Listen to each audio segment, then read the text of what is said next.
Okay, we're gonna look at my portfolio. That one's here. This is my portfolio from 2017. I'm gonna keep it this small just because I just wanted this. So it's been a while. I'm working on a new one, and it would be fun to look through it. I think it's outdated for myself because this is work from my graduation and also from my school projects.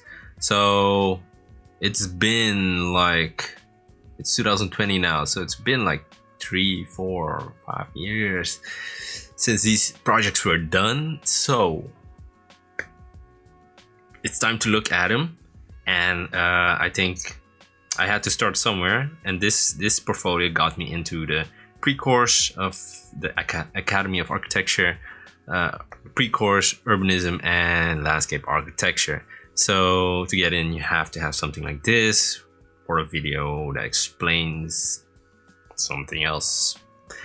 Yeah, so get a good introduction page. This says, I know how to build scale models. I had the patience. I did a lot. So have a good introduction page. Also, this is not gonna be like how to make a portfolio, how to make a good portfolio. Put everything you like into it. No, just don't do that.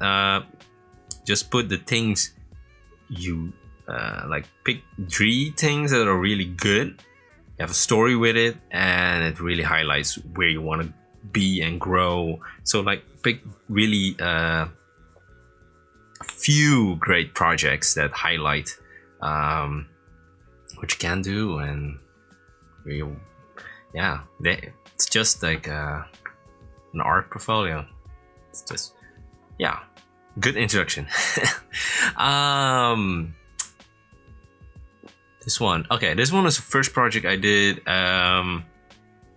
Actually, the last project I did was while I was graduating for my MBO. So this started like 2012, and this got me into urban planning, like the curiosity of thinking bigger than, like, I was studying construction, buildings.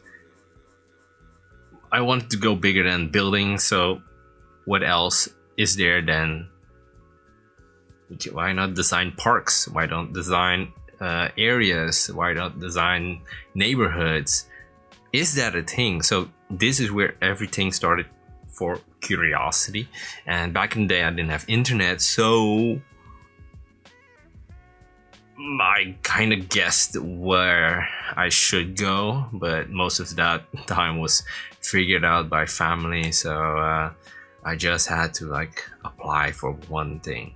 So it was the time that I still had an internet while everybody had. So it's a really funny time. And then when I had internet and like whole 5 years of studying, I did internships. I did a lot of school projects. This one is one we did for a contest, and there's a challenge, and we came up with a solution and we presented that. I did a lot of the design, this A0 and the photoshopping, and just the overall layout I've done, and the 3D models, and the construction calculations. Those I didn't do, but this is kind of where this all came together. So yeah, it's group project, really fun. This one says it's just a lot of data, and then on the right side is the conclusion. But I really like how visual it is, and I really like visual pieces, and that's why I've put so many visual pieces in this one.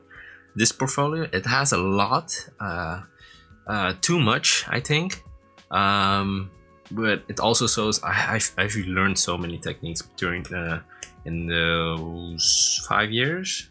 So from SketchUp, or using actually a new SketchUp, but using SketchUp in a different way, like modeling it out, getting a preview, drawing on top of it, and getting something like this. So just using the perspective. There's a lot that I can improve on this, because you want to see depth, not just the buildings. Or at least the intention for this was to see the height of the buildings.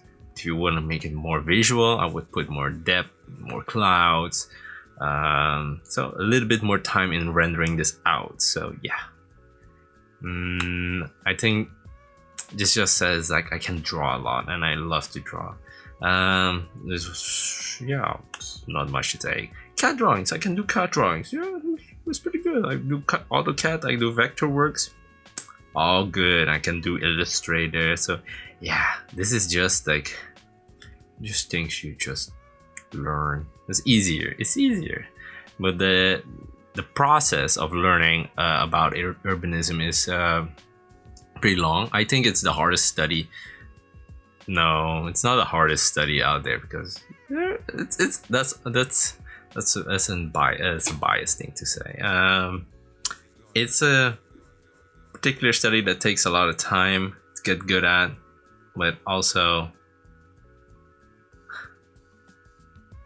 it's just more than design. It's more than its name. It's understanding the city, understanding the landscape, understanding how everything functions, understanding how social behavior influences architecture, influences neighborhoods.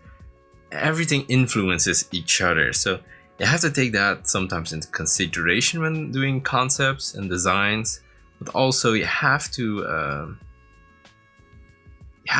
keep observing how the city evolves. You know, even with the COVID-19, the city is empty. It's a different dynamic, it doesn't function how it should. It was just empty. It's because the main function was tourism, and it just didn't have. How do cities handle pandemics? I've been thinking about that so much during my school years, but yeah, seeing it now, now I know. But yeah, process and learning about urbanism is long, and you have to just be curious. So process, you know, if you're just doing, we have to do a new neighborhood, have to turn this industrial area into a new livable space that needs to be in compliant with like climate change, and so what? So you have to go sketching. You have to come up with a concept, like, okay, this is for this. This is the density. This is the typology of the buildings this is the typology of buildings you're trying to put there. This function counteracts that function. This is how the density is not overwhelming if you bring the green into the space. This is how we preserve a certain thing in a certain area. Yeah, that's all the things you have to get in. And then you have to get like, okay, how are we going to explain it? Then you get references. References are good for the first explanation of things. So, and then you get into the aesthetic. If you can get the aesthetic, if you like drawing and sketching and using different mediums, this is used from every design field, from comic illustration to entertainment design. It's kind of the same concept. You keep sketching, you put it in Photoshop, you put it in your tool of choice, and then you start making it visual. So this one is fairly simple. You just drew a CAD model, the CAD design, and drew on top of it and made it like more aesthetic, more pleasing, and yeah, he brought out the texture. So that's something hand drawn. Yeah, and this is something the client would like, and kind of see that I've put a palette. So yeah, I've colored this in Photoshop. So yeah, that's kind of that's my portfolio actually for 2017. I'm making new ones, as I already said. I think what I could have done better and could have put my time in during the school times. I don't know. Either way, like I was yeah, I was still getting used to living here and studying here. So doing that, doing internships, doing so much, I didn't have time to. I actually didn't make time for that, but making time to make my own projects to put in my portfolio. I think that was the one thing I find would be flawed in this, because I was absorbing so much of my own research and just like, how does this work? How does that work in the city? And I was reading a lot, so I've built up knowledge, but I've not built up technique.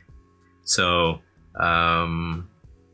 yeah, that's something that's missing. Just projects where I show my technique, where I show concepts. So yeah, I would do that next one. Make my own projects. I might do a next one for a few projects that I did in the academy. I think that will be fun to see. And yeah, just my till next time. I found this fun. So yeah, I'll see you next time. Laters.